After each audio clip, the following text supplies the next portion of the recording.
ETF index mutual funds నేర్చుకుని stock మార్కెట్లో రాణించాలనుకుంటున్నారా? వెంటనే ఈ నెంబర్కి కాల్ చేయండి.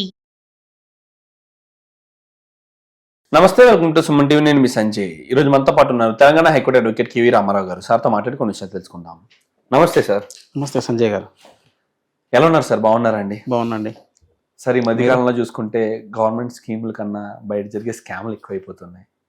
ఎటు చూసుకున్న డిజిటల్ స్కామ్, డిజిటల్ అరెస్ట్, లేకపోతే ఈ మధ్య వాట్సాప్ స్క్రీన్ షేరింగ్ స్కామ్ అని ఒకటి, అండ్ అంతేకాకుండా డిజిటల్ అరెస్ట్ అని ఒకటి, ఇలాగ ఓటీపీ స్కామ్ అని రకరకాల స్కామ్స్ అనేవి వస్తున్నాయి. ఇక్కడ మనం చూసుకుంటే ఇవి రోజు రోజుకి వాటిని అభివృద్ధి చేసుకుంటూ స్కామర్లు అనేవి విచ్చలవిడిగా చెలరైపోతున్నారు సార్. అండ్ అంతేకాకుండా కొత్త స్కామ్ వచ్చింది, అండ్ దాని గురించి మీరే నాకు ఇండివిజువల్గా చెప్పడం జరిగింది. దాని గురించి మనం మాట్లాడుకోవడం కన్నా ప్రేక్షకులకి చెప్పడం ఇంకా ఆవశ్యకత ఎంతో ఉంది, చెప్పాల్సిన ఆవశ్యకత. దాని గురించి మాకు పూర్తి వివరాలు చెప్పండి సార్. అసలు ఆ స్కామ్ ఏంటి, దాని నుండి ఎలా జాగ్రత్తలు వహించాలి, అసలు ఏంటి ఆ స్కామ్ సార్? సంజయ్ గారు, మన యొక్క మారుతున్న కాలం ప్రకారం టెక్నాలజీ పెరిగింది, డిజిటల్ యాప్స్ విపరీతంగా వచ్చినాయి, మొబైల్ రంగం వచ్చేసింది, చదువుతో పాటుగా సోషల్ ఈ యొక్క మీడియా నాలెడ్జీ ఎక్కువైపోయింది జనాలకి. కొన్ని సోషల్ మీడియా గ్రూప్స్ ఉంటాయి, ఇన్స్టాగ్రామ్ అని, ఫేస్బుక్ అని, టెలిగ్రామ్ అని, రకరకాల ఈ యాప్స్లో రకరకాల ఈ గ్రూప్లో మన యూత్ ఎక్కువగా మేజర్గా యాడ్ అవుతున్నారు. అవును సార్. వాటిలో వచ్చే షార్ట్ వీడియోస్ అని, రకరకాల వీడియోస్, అన్ని వీడియోలు ఉపయోగించుకుంటే నాలెడ్జ్ తప్ప ఎక్కువగా మేజర్గా టైం అంతా ఈ ఫోన్లలోనే గడుపుతున్నారు. అవును సార్.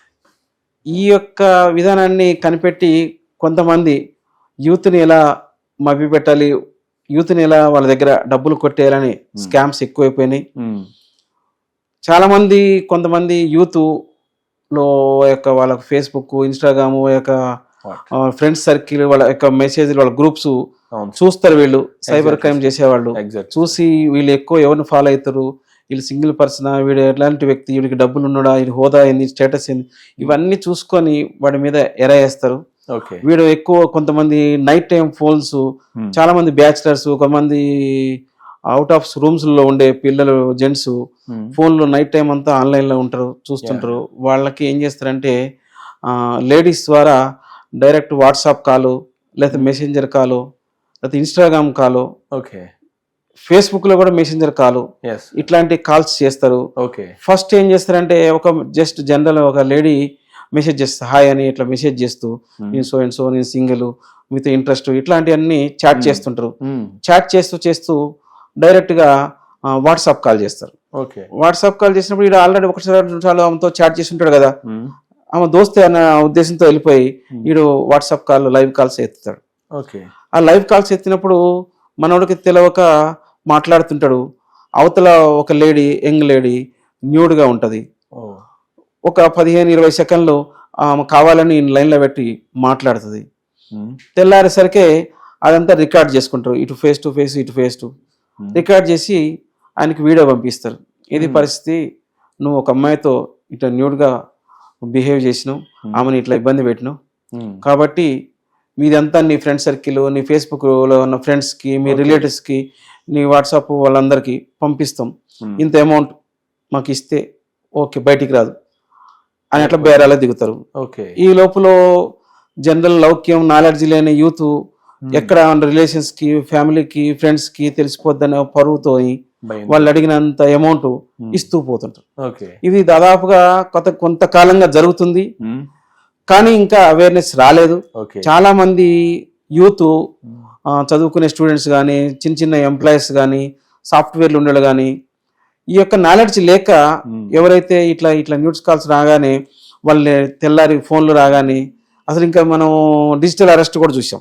డిజిటల్ అరెస్ట్ లో ఏం చేసేది, నైట్ ఒక లేడీతో ఫోన్ మాట్లాడించి తెల్లారేసరికి ఒక పోలీస్ ఆఫీసర్, నీ మీద కేసు బుక్ అయింది, సైబర్ క్రైమ్ బుక్ అయింది, నువ్వు ఇది చేసినావు కాబట్టి నువ్వు ఇంత అమౌంట్ పే చేయాలి, వాళ్ళని నువ్వు కనుక అమౌంట్ పే చేయకపోతే నిన్ను అరెస్ట్ చేస్తామని ఫోన్లో చెప్పించాను.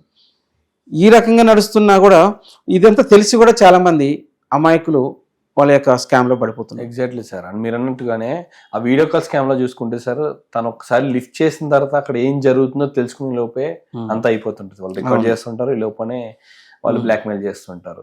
అది కట్ చేద్దాం అనే స్కోప్ రాకుండానే రికార్డ్ అయిపోతుంటుంది, మన ఫేస్ కూడా రికార్డ్ అవుతుంది మీరు అన్నట్టుగా ఎగ్జాక్ట్లీ.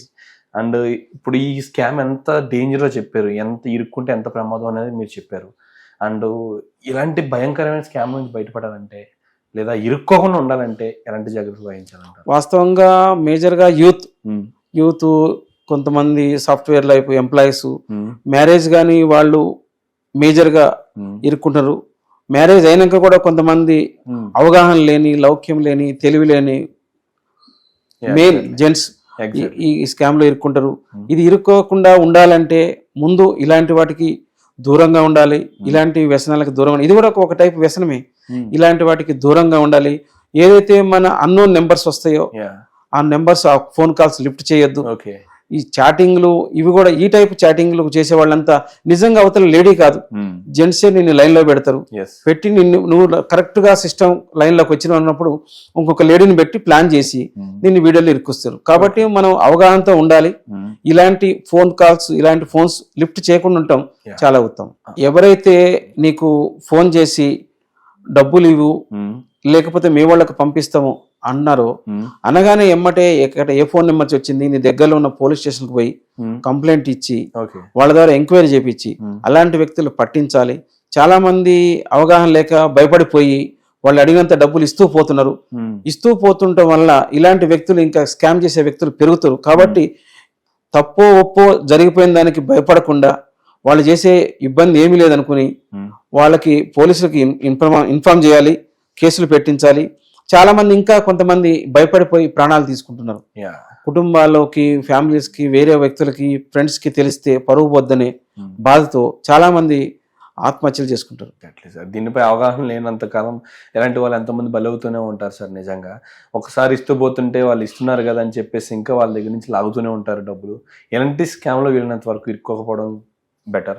ఇరుక్కుంటే ఒకవేళ వాళ్ళు పోలీసుని ఆశ్రయించాల్సిందిగా కోరుకుంటున్నాను సార్. ఎగ్జాక్ట్లీ వాళ్ళు భయపడి ఏ పోలీసుని ఆశ్రయించకుండా పరువు కోసం లేకపోతే చుట్టుపక్కల ఉన్న సమాజం కోసం వాళ్ళు డబ్బులు ఇస్తూ పోతూ ఉన్నారంటే వచ్చినంత కాలం వాళ్ళు డబ్బులు తీసుకుంటూనే ఉంటారు. లేక కనీసం ఏదైనా ఇలాంటి సమస్య వచ్చినప్పుడు మంచి క్లోజ్ ఫ్రెండ్స్ కి చెప్పుకొని వాళ్ళ ద్వారా ఆ ఏరియాలో ఉన్న ఒక లీడర్ ద్వారా ఎవరి ద్వారా పోలీస్ స్టేషన్ లో కంప్లైంట్ ఇచ్చి మా పేరు బయటికి రాకుండా చేయండి, అలాంటి వ్యక్తులను అరెస్ట్ చేపియండి అని వాళ్ళ యొక్క ప్రాణాలని, వాళ్ళ యొక్క ఆస్తుల్ని, వారి యొక్క డబ్బుల్ని కాపాడుకోవాలని కోరుతున్నాను. Absolutely sir. Thank you sir. Thank you very much sir. Right Sanjay.